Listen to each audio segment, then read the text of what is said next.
أهلا بيكوا في حلقة جديدة. قبل ما نبدأ، لو أنت مهتم تعرف إزاي تقرأ الناس وتفهم اللي بيدور في دماغهم من غير ما يتكلموا، اشترك في القناة دلوقتي علشان الحلقة دي هتغير طريقة تفكيرك بالكامل. فعلا، لأن النهاردة هنتكلم عن فن قراءة العقول، الكتاب اللي بيشرح إزاي تفهم اللي قدامك من نظرته، طريقة قعدته، نبرة صوته وحتى كلماته البسيطة. وهنقدم لك الموضوع بأسلوب عملي وسهل تقدر تستخدمه فوراً. 1. يعني إيه قراءة العقول؟ قراءة العقول مش سحر ولا تنجيم. الموضوع ببساطة إنك تفهم نية الشخص ومشاعره من الإشارات اللي جسمه بيبعتها من غير كلام. الكاتب بيأكد إن كل واحد فينا عنده قدرة طبيعية على قراءة الناس، بس المشكلة إننا مش بنستخدمها أو بنستخدمها من غير وعي. والنهاردة هنفهم إزاي نستخدم الموهبة دي بطريقة محترفة. 2. أول خطوة خليك حاضر ومركز. أهم حاجة قبل ما تقرأ أي حد إنك تكون مركز عليه فعلاً، تبطل تفكير في نفسك، شكلك، ردك الجاي، وتبدأ تلاحظ. التركيز هنا بيخليك تشوف تفاصيل صغيرة زي حركة الحواجب، تغير النفس، طريقة الوقفة، والحاجات دي بتكشف كتير جدا عن الشخص. 3. لغة الجسد، أهم لغة في العالم. 3. تعبيرات الوش. الوش ده كتاب مفتوح، مثلا رفع الحاجب، استغراب أو تشكيك. الابتسامة الحقيقية بتبان في العين مش الفم بس.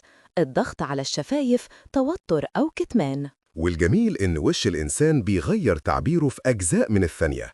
اللحظات دي أهم حاجة تراقبها. 3. حركة الجسم. لو الشخص بيقرب منك يبقى مرتاح، لو بيرجع لورا في مسافة نفسية، لو بيضم إيديه على صدره غالباً بيدافع عن نفسه. ولو رجليه موجهة بعيد عنك يبقى نفسه يمشي حتى لو بيبتسم.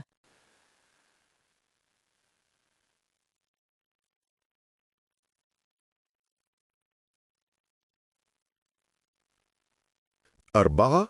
نبرة الصوت أصدق من الكلام. رجل، الصوت بيكشف المشاعر الحقيقية.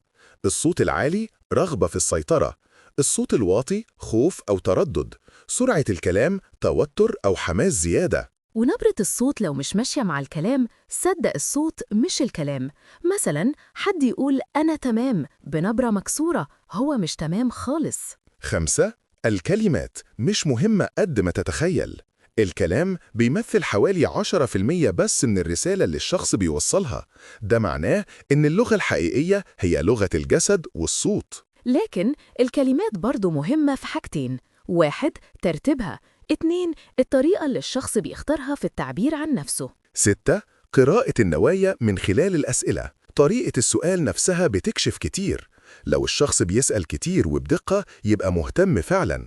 لو بيسأل أسئلة سطحية يبقى عايز يكمل كلام وخلاص. ولو ردوده قصيرة، أعرف إن مفيش رغبة في المشاركة. ولو بيقطعك يبقى عايز يسيطر على الحوار. 7.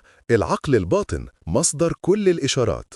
الكاتب بيشرح إن كتير من لغة الجسد مش مقصودة، دي ردود فعل خارجة من العقل الباطن مباشرة. وده معناه إن اللي قدامك ممكن يخبي كلام، بس مش هيعرف يخبي جسمه اللي بيقول الحقيقة. 8. اقرأ المشاعر قبل ما تقرأ الأفكار. الكتاب بيأكد إن أهم خطوة في قراءة الناس هي قراءة المشاعر الأول. هل هو مرتاح، متوتر، محتاس، فرحان؟ لأن المشاعر بتقود الأفكار. لما تعرف هو حاسس بإيه، تقدر تعرف بيفكر في إيه. 9. خد بالك من السياق. ممنوع تفسر أي حركة لوحدها. مثلا حد ماسك إيديه ممكن يكون بردان مش متوتر. عشان كده لازم تبص للصورة كاملة: المكان، الشخص، الجو، اللي حصل قبل كده، كله مهم. 10. المطابقة المفتاح الذهبي. لو عايز تكسب ثقة شخص اعمل حاجة اسمها مطابقة أو ميرورينج. يعني تقلد لغة جسده بشكل بسيط وناعم. لو اتكلم ببطء اتكلم زيه، لو قعد بوضعية معينة قرب منها. ده بيخلي العقل الباطن عنده يحس إنك شبهه، وبالتالي يثق فيك. 11. إزاي تميز الكذب؟ الكاتب بيقول إن مفيش حركة واحدة بتثبت الكذب، لكن في مجموعة علامات.